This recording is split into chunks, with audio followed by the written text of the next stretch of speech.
jelas gitu.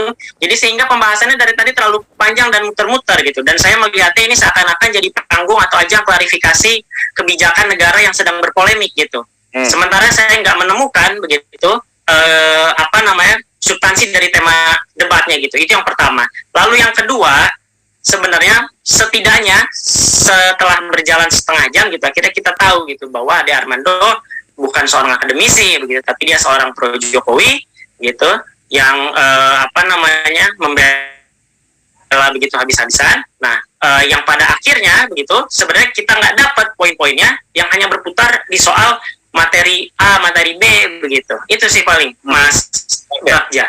Ya, Pedro, ya itu kritik dari pertanyaan publik sebetulnya, termasuk saya tentu saja ya, Bang Ade, kalau ada hal yang baik dari Jokowi itu baik. Assalamualaikum warahmatullahi wabarakatuh. Ternyata lawan dari Ade Armando yang terbaik itu bukan Rocky Gerung, bukan Habib Rizik, tetapi lawan terbaik untuk diskusi ya,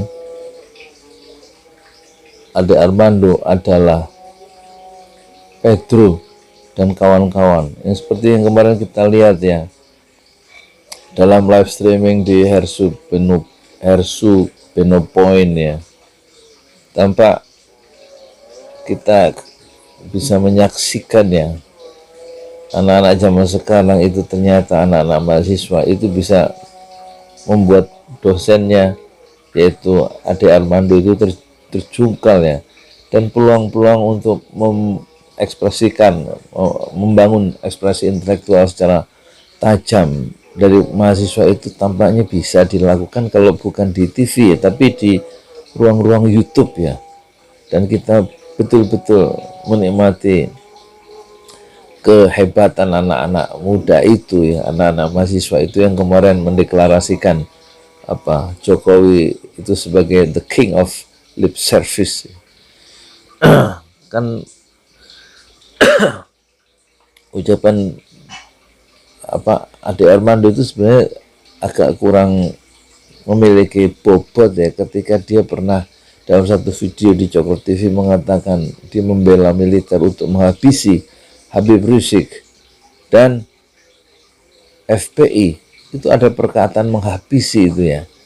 Ketika Habib Rizik baru datang dan baliho itu diturunkan, itu betul-betul pendukung setia militer itu Ade Armando itu, jejak-jejak digitalnya saya kira bisa dilacak. Nggak tahu kalau udah dihapus ya.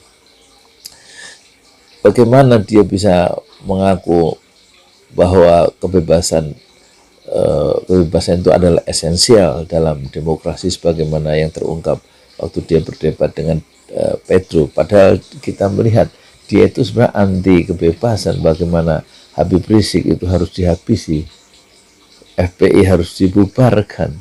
Itu sebelum terjadi pembubaran dan sebelum terjadi pengejaran pada Habib Rizik. Dan pertanyaan sekarang untuk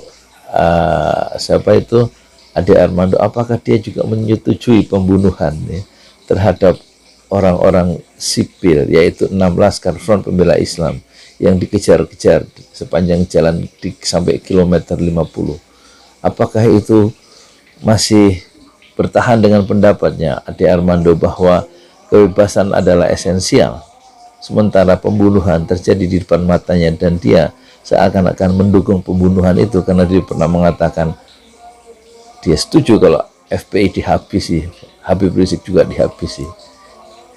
Itu pertanyaan saya, Bang Ade Armando. Saya tidak percaya terhadap integritas intelektual dari Ade Armando. Sorry ya, itu udah azan subuh, saya mau berangkat ke masjid ya. Saya Yudi Pramuko, tukang donat dari para YouTuber tertua di semesta. Fasbir sobron jamila, bertakwalah kepada Allah sesuai mastata'tum, sesuai dengan kemampuan kalian masing-masing. Assalamualaikum warahmatullahi wabarakatuh.